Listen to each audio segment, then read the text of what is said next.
Well, here we are. We're live again. It's episode 55, Jenny. Lovely to see you. Can you believe it's episode 55?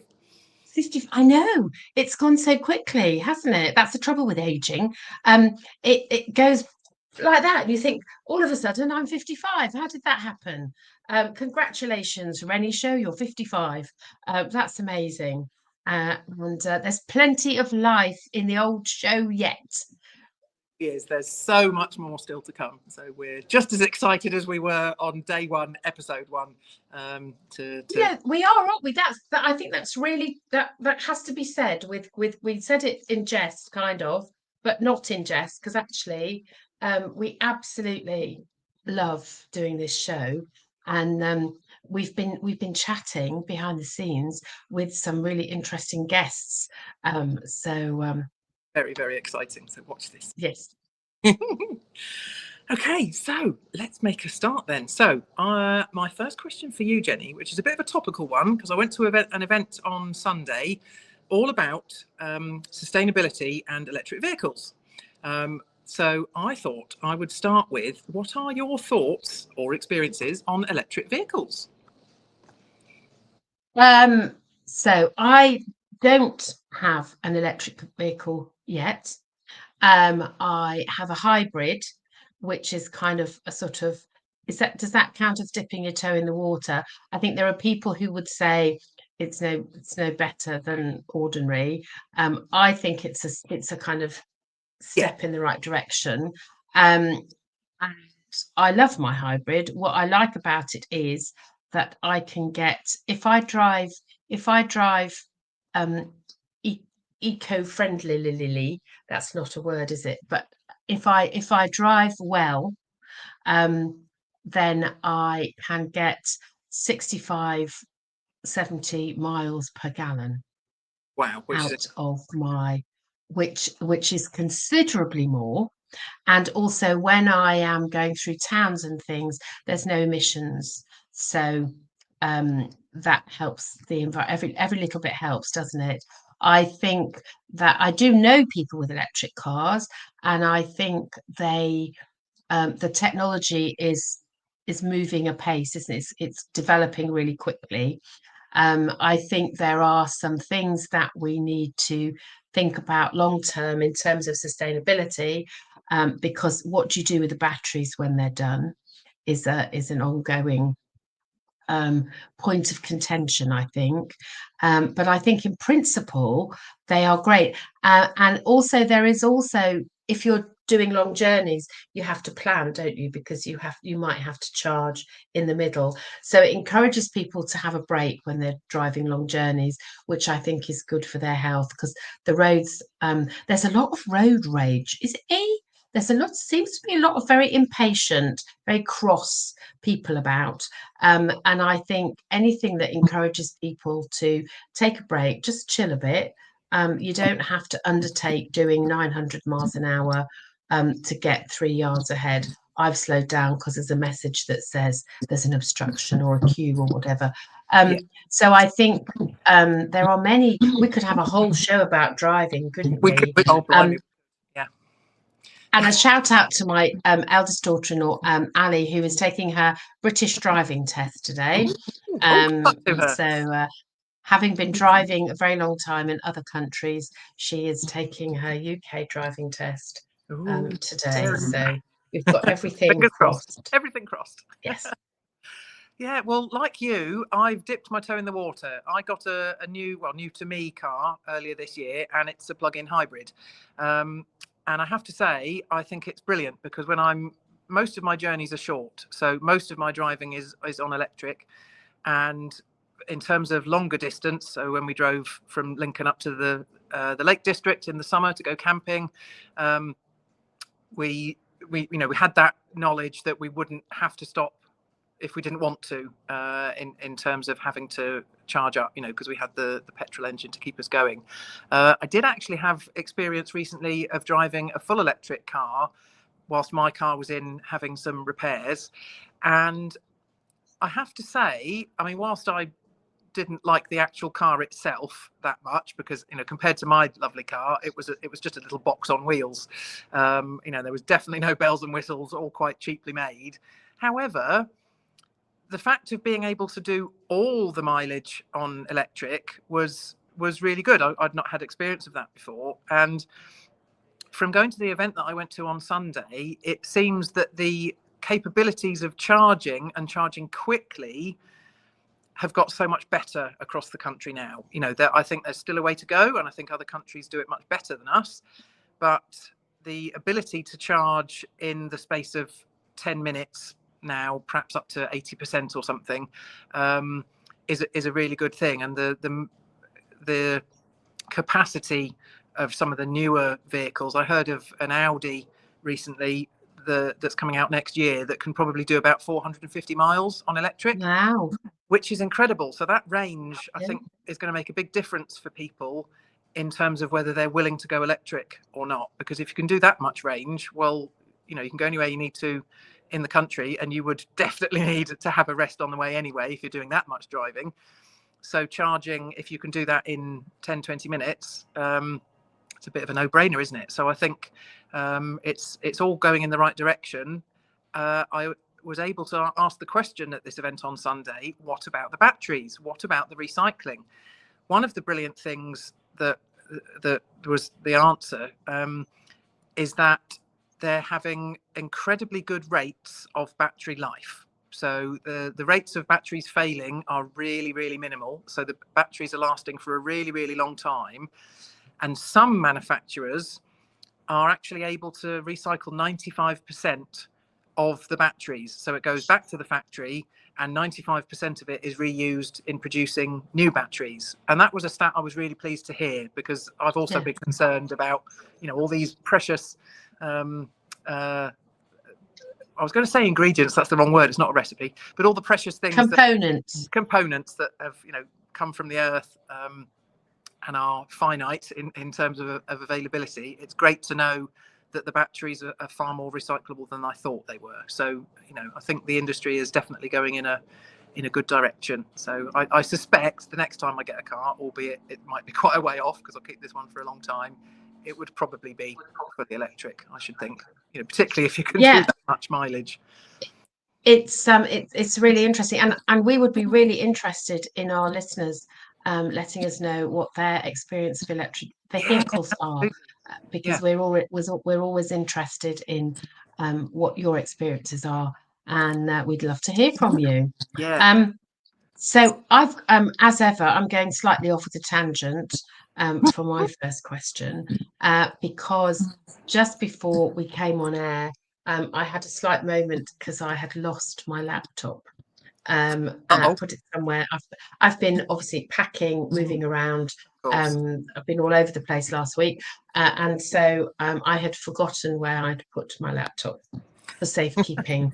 And so my question is, do you have any top tips for finding lost things? Ooh, okay. Yes and no is probably the answer to that one, because I am finding, as a perimenopausal woman, that I am forgetting more and more things about where I have put something, or just completely forgetting putting something somewhere. You know, when I find it again and having absolutely no memory for it. So, but you know,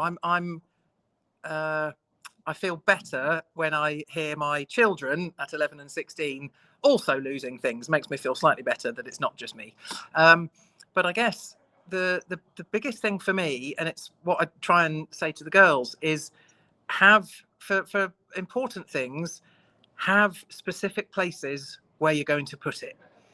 So we're forever. When I'm taking them on a dance run, where are the tap shoes? Where are the ballet shoes? Well, are they not in the ballet bag? No. Are they not in the specific dance drawer that we have in the porch? No. Well, why not? If you just always keep it in the dance bag or in the dance drawer, then you always know where it's going to be. Even if you can't put your hand on it straight away, you know there's somewhere else that it's likely to be. So I guess that's my tip. And I do try and keep certain things in only one of a couple of places. Another something I'm really good at losing is my comb, which is a particular comb I use for brushing through my hair when it's wet, or combing through my hair, I guess. And I don't like to use anything else. Sometimes, can I find it? Can I? Heck, I've got no idea what I've done with it because I've done something different. I might have put it in a handbag, or I might have gone away for the weekend and not taken it out of the overnight bag, or whatever. So yeah, have a go at having a logical place to put things, and even if it's more than one place, then you know you've got some definitive places to search. But again, it doesn't always apply, does it? Because we're forgetful. But yeah, how about you? I know that's a really good point. And I think I lost my sunglasses last week, which I was really upset about. And again, it's usually when I'm on the move, and I have that thing where I think I'm going to put them there, and then I put them where I think I've put them, and they're not there because in the moment I've put them in my pocket, or um. So I think having a place that you always put them is a really, really good idea. I have to go back to the place. In my head, I go back to the last place I can remember having them, Yes, and then absolutely. I kind of walk myself forward in my mind as to, Go right, through the story. you had them in the kitchen. Yeah, I remember them on my head. Sometimes I go onto my photo. It was at a photo shoot, so I thought I had them then. So I didn't have them here, but I had them yeah, there. So they must be either one of three places. So I then had to phone everybody and go, did I leave my sunglasses? And they were very focal. They were, so it was the need to find them was was quite strong. yes. Um, but Good. I also think um, there's a kind of relax. My mum always used to say, stop thinking about it, because if you try too hard, Yeah, you go into kind of fight, flight, freeze, all the F's, don't you? And your brain stops being able to kind of compute the information. So my yeah, mum always used to say, just leave it for a minute, stop thinking about it, give yourself 5 minutes, and then go. yeah, I'm just going to get my computer, and you'll go to where it is, because your brain will remember when you're not trying too hard. So, I think yeah. that's 3 tips, isn't it? Um, so yeah, Bonus don't tips try for too hard, and it will. And miraculously, my sunglasses did turn up. They were in my handbag all the time. I had searched brilliant. that handbag, and they definitely, I thought, weren't there, but obviously they were. I just missed them. Yeah, having an opportunity to just relax a bit, take 5 minutes, and then Yeah, don't stress about it can also help. I'm with you on that, definitely. Okay, so my next question is another topical one for me in terms of podcasting, because another podcast that I listen to, the Reinvention Diaries with Nicola Auckland and Michelle Wright. I'm actually with Michelle today at a business event, hence my background is different to normal. I'm in Doubletree Hilton in Lincoln. But I asked them on their podcast a question which I thought would be great for us to answer as well. And that is, what do you enjoy the most about podcasting? Oh, that's a really easy one. I was worried then you were gonna. I I love the format of the Renny show. I absolutely love it because it is real, it's raw, it's not edited. Yeah, You see us as we are in the moment, absolutely. and I love the fact that we have no idea what those questions are going to be. So it's really, your my brain's fizzing, all excited about the possibilities. So I love that. Yeah. I don't think, correct me if I'm wrong, dear listeners, I don't think there's anybody out there using the same format that we do, that Not I that I have come across. know. So I think we're quite unique in that. So I love the spontaneity and the Yeah. never knowing what's coming. I love the fact that we have a mixture of guests and then you and me just kind of Yeah. chatting. Yeah. I love the fact that viewers, listeners can get in touch with us and be part of the show if they want to. Yeah. Um, and I love the fact I quite like our frequency. I think once a fortnight's quite nice because it's not Yeah, so long that people forget about us, but it's not so frequently that you think, and it's that thing where you can, because it's regular, apart from the odd one that we forget, um, um, because it's regular, you can kind of, it's a kind of looking forward to. It's like, oh, um, um, yeah, and I don't know if the fabulous Tammy is listening to watching us today, but she was checking with me yesterday. yeah, Is it the Renny show yeah, tomorrow? Because then I'm really looking forward to listening to it. So I think that anticipation, the timing, yeah, is really good. yeah, definitely. So I mean, those are just a few things. yeah, I mean, that's so much to love, so much to love. I'd have to agree with all those things. Um, and I love the fact that it gives people an opportunity to find out a bit about what we're about. It's completely free. There's no specific commitment. People can listen live. People can tune in whenever it suits them. And I like the fact, because of the way we do it, that they can listen, or they can listen and watch if they want to do it via YouTube or LinkedIn. And so I like the choice that gives people. It's a great example of Yeah. how modern communication, there are some great benefits. Quite selfishly, I love the fact that you and I get to chat once a fortnight, because it's brilliant, because we always walk away with a smile on our faces, and hopefully it's enjoyable for other people to listen to, because we talk about so many different things. And I think that's the beauty of the way we do it, is there are so many different topics that we get the opportunity to talk about, which is brilliant. And I'd echo absolutely what you said about the fact that we don't know where it's going to go. So it's a bit seat of your pants and just go with the flow, which has an element of excitement to it. So yeah, so many things to love about our show. And we hope you love it too, Ah, listeners. we do. And one of the other things that happens, and it is completely random, it is completely by chance. And so often the questions that Rachel and I prepare completely separately, usually me 5 minutes beforehand, I'll be open and transparent. Um, I think about it. I kind of often think about it a few days before, but I'm actually Yeah. scribbling them 5 minutes before we go live. Um, but they often dovetail Yes. completely randomly, which is It's wonderful, isn't it? I just love amazing, it. isn't it? So my second question for you kind of is, how do you celebrate wins? Because we talk a lot, don't we, about facing up to failure, and when things don't go well, we cope, when we're coping with hard stuff. And we often forget to celebrate those wins. So my question is, how do you like to celebrate your wins, big, small, and in between, Yeah. Rach?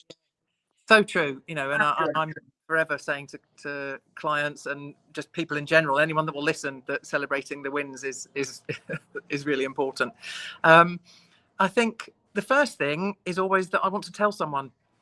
It doesn't matter what the win is. If it's a win, whether it's a new client, whether it's having had a session where someone was helped, or they had a realization, um, it really doesn't matter. Even if it's a social media post that got some great responses, or there's so many wins that wouldn't they don't necessarily mean money and growing the business, but if it's a win, it's still a win and worth celebrating. So my first thing, because I absolutely thrive on people, is always going to be wanting to share it with somebody. Is that to do with ego?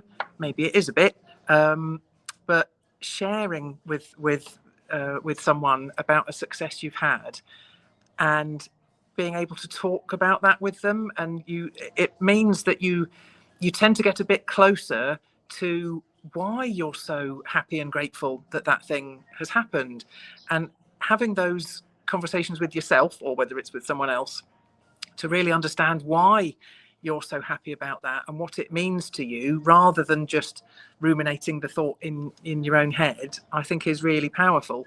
There may also be sometimes things like chocolate, a cup Yeah. of tea with a biscuit, or chocolate bar. That's quite a nice way to celebrate as well. But yeah, for me, it's definitely sharing the win with, well, not just with anyone necessarily, but you know what I mean. Sharing it with someone who will understand probably what it means to you, and to enable conversation around it is a great thing. And I think so often you did it first, where you said that, oh, is it ego? And so many of us have been conditioned to think that sharing our wins is Yeah. arrogant, is blowing your own trumpet, is all, pride comes before a fall, all that nonsense. And Yeah. I'd like to unsubscribe to that Yeah. way of being, and for everybody to unsubscribe to that way of being, because actually sharing often a win Mm. involves something that you've done, something or something has happened that you are really proud of. Yes. And so I know, for example, that a couple of days ago you had the first session of your community, Oh yes. um, Yes. Yeah. and you've been working on that for a long time, and it's come to fruition, and it's a really proud moment. Yeah. It's Yeah. something to be justly proud of. Yeah. um I was at a book launch last night where I was a co-author in a book called Woohoo! Beyond the Mirror. It was very exciting. And the book launched a couple of weeks ago. So we're international bestsellers, don't you know? Yay! But that, Well done. which is lovely. But actually, what was even more important last night was at the sort of launch party, where lots of the co-authors had come together. Yeah. The people who'd made the documentary that followed so we got to the documentary will be available soon on Amazon Prime. Very exciting. Um, which is I'm so proud of that, and of Yeah. them for doing it.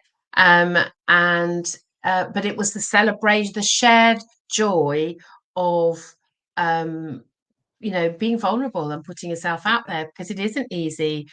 to open a community, to write a book, to get a speaking gig. All of those things, Yeah. it requires effort and courage and all of those things, doesn't it? So I think it is really important to celebrate Yeah. those things that mean something to us. And I'm with you, that actually sharing it with other people who get it. So Yeah. the energy in the room last night was just Oh, magical. I can imagine. Um, Yeah. it was, and I had to go before the end, which I was really upset about because of the Oh train. no. Um, but it was just lovely Yeah. to be in the room with so many people, kind of celebrating the fact that this book has, and that it will. What people have said who have read it, is that it will change lives, and Amazing. that's the real heart of it. That's what's important. If Yeah. it saves, if it saves somebody some of the pain that others have been through, then actually that's a really important thing. So I think it is really magical, and necessary to celebrate wins. So if you ever get to that point where you think, oh, am I blowing my own trumpet? Well, good. If you're blowing your own trumpet, blow it. Yeah. Love it. Love it. Okay, so my final question for today. This one was inspired by the membership of mine that you just mentioned, where we had our first live session earlier this week, and we covered the topic of gratitude, because that's something that's really important in my personal life, but also very important to my business life as well. And it's something I talk about a lot, and I know you do too. So I thought it would be great to just share what you're grateful for today, here and now. As you know, we love a bit of gratitude, and I feel like I've prepped for this because I do my gratitudes first thing in the morning Yeah, before I get out same. of bed. It's the first thing I do when I wake up, and then I choose my attitude in the shower. So Yeah. the one leads on to the other. So my gratitudes for today are, um, it's the 1st of October. Mhm. So a new month always feels like a bit of a fresh start, doesn't it? Yeah. And I am usually being dragged kicking and screaming into autumn. Yeah. I find it's the hardest transition, because Yeah. I love the summer. And it's the darker evenings that I struggle a bit with. And as part of some work I've been doing, I've kind of reframed that. The you need darkness to see the stars, don't you? You don't see the stars. The stars are there in the sky when the sun's shining, but we can't see them. Yeah. So we need dark. So I'm reframing my. So I'm practicing saying that I'm grateful for dark, because Love it. it plays a really important part. I'm also even more grateful for the fact that the sun's shining, and we Yes. seem to be having a bit of an Indian summer, and I Yeah. can still dry my washing outside, which I'm incredibly grateful for that. There's Yeah. nothing like Same. line dried washing, is there? So I'm incredibly grateful for that. Um, I'm also grateful for all the people in my life who I feel incredibly blessed by the people who are in my world. I know lots of wonderful people, and when the world feels, not quite sure what the word is at the moment, um, difficult, Yeah. wonky, hard, Yeah. uncomfortable, tragic, horrific, all of those things. Actually, um, surrounding yourself with people who welcome everybody of Yeah. all faiths, all ways of being, who are, inclusive in the proper sense of the word, Yeah. and who are genuinely caring, compassionate human beings, it fills my soul up. So I think I'm incredibly grateful that there are still, because sometimes it can feel like there's less of us and more of the other, and actually when Yeah. there isn't, um, love will always win in the end. So I'm incredibly grateful for that. And I could go on, but I'll stop Yeah. there just because I'm mindful people might want lunch. Yeah. I'm incredibly grateful for lunch as well. Yes, yeah, I'm grateful for lunch too. Um, yeah, grateful for lots of things today. First of all, grateful that we can still do this, even though I'm not in my normal situation at home.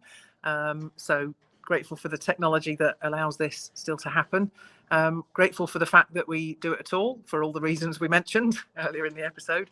Um, I'm grateful for today in particular, something it seems quite trivial, but happened this morning where my two girls were trying to separate frozen crumpets in order to put them in the toaster.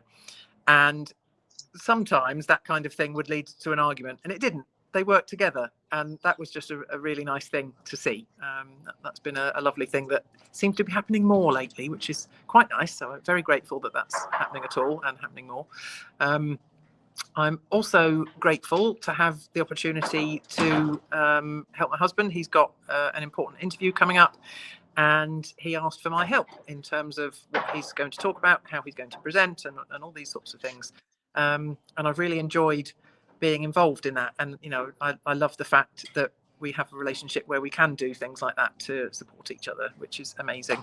I'm also incredibly grateful today for people in my life that are so supportive. So all the people who have jumped into the membership, the other clients that I'm also working with. I was delivering a session last night, and some of the conversations that can happen, the rapport that can be built with clients, I think is a really special thing.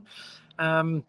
And so I'm incredibly grateful for those kinds of relationships that happen, and the fact that people trust me to put themselves in that situation where they might be vulnerable, sharing things with me, but they feel comfortable to do that. So, yeah, lots and lots of things to be grateful for. So, yeah. We could go on, and we'd love to hear the things that you're grateful for. Yes. What are you grateful for? Yeah. Yeah. And again, we really don't do this on purpose. Um, my last question is about the fact that it's the 1st of October, and it's just completely random that it happened to fall on a Renny show day. So Yeah. it seemed good to mark it.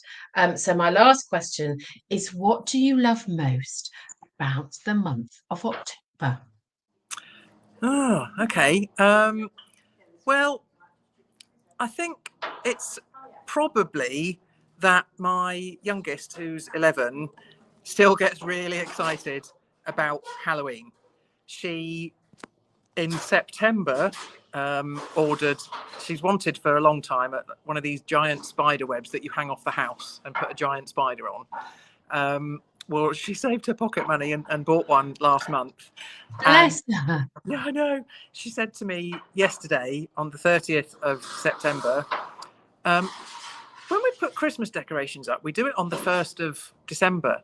So can I put my spider web up on the 1st of October? Well, no, because the final cuts of the grass before winter, that would get in the way. So probably not the best idea. But just her enthusiasm for Halloween before it even gets to October, and then throughout October, she wants to decorate. She wants to make things. And she does. I mean, obviously, she likes sweets too, of course. But she likes getting involved in all the preparations for it, and going out trick or treating, or having a party, or even just waiting at the door dressed up for the trick or treaters to come to us. She doesn't really mind which way round it goes. She's just really enthusiastic about it, and I love that, because obviously a lot of us tend to grow out of that stuff as we get older, which it's obviously great to release the inner child and get right back into those things, and I guess she helps me to do that because of her enthusiasm. So that's a wonderful thing. So that's probably what I love the most about October. That's lovely, isn't it? Yeah. And I'm always you've inspired me, because I'm always a little bit I don't think you can say bah humbug about Halloween. I don't know what the Yeah, well, we can make equivalent. it work. Yeah. Because I was thinking, oh, really? But actually, there is that. It's the autumnalness of it, isn't it? Yeah. And obviously, I'm a Yeah. huge fan of witchiness.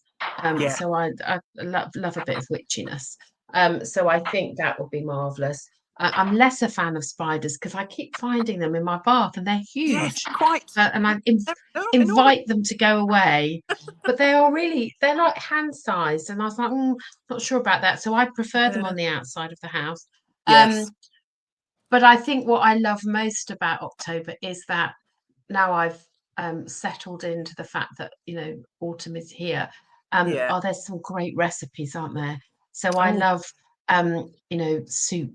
That really, there's great recipes. All of a sudden, people start um, talking about fabulous recipes, yeah. really warming soup, and fabulous stews and Stew. casseroles, Yeah. and sort Yeah. of real comfort food. Yeah. And that cheers me up no end. Yeah. Bit of toasted cheese on a crouton, lovely. So all of those lovely recipes. And again, I think the reason I love them is because it's about people exchanging ideas and Yes. talking and going, I make October, I always make gingerbread in October, or whatever it is.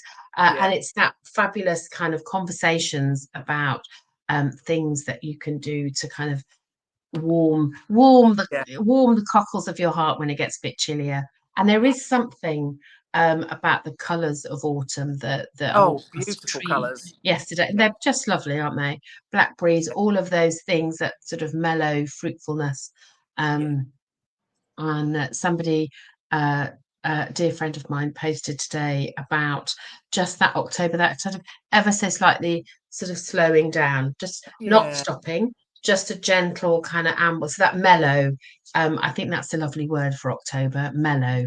Yeah. So I'm, That- I'm gonna try and be mellow in October. And also, my most favourite thing about this October is that I will finally be. Yeah, I'll yeah. believe it when it happens. No, I will believe it. It's happening. But it's that. Yes. So yeah. So October will be special But because it's a new beginning for me. yes. And I love the fact that you're not going to be far down the road. That's just brilliant. No, Selfish. That's wonderful. well, no, because we have talked, didn't we? We have talked previously about doing a Renny Roadshow, Indeed. so that we can do some live. We could do some live in the moment Renny Roadshows. So we thought that would be something really good to think about for now for 2026. Yeah, So absolutely. if you'd like A the Renny wonderful day. Roadshow to come to a coffee shop near you, or anywhere else near you, then we'd also be delighted to hear from you. So that would be marvellous. Let us know, and Very we'll exciting. keep beavering in background. Yeah. Love it. Love it. So I guess that brings us to the end of episode 55. Good Grief, that went quickly. So if you've listened and you've enjoyed it, pop us a comment, get in touch. If you've got a question that you'd like us to ask, then get in touch and we will very happily ask it on air. You know us, we love to talk. We could talk for England and we love to carry on the conversation. So it's time to say goodbye, but till the next time, take good care of yourselves and we'll see you soon. And remember, stay brilliant, be inspiring, and we'll see you in a fortnight. Ta-ra for now. Bye for now.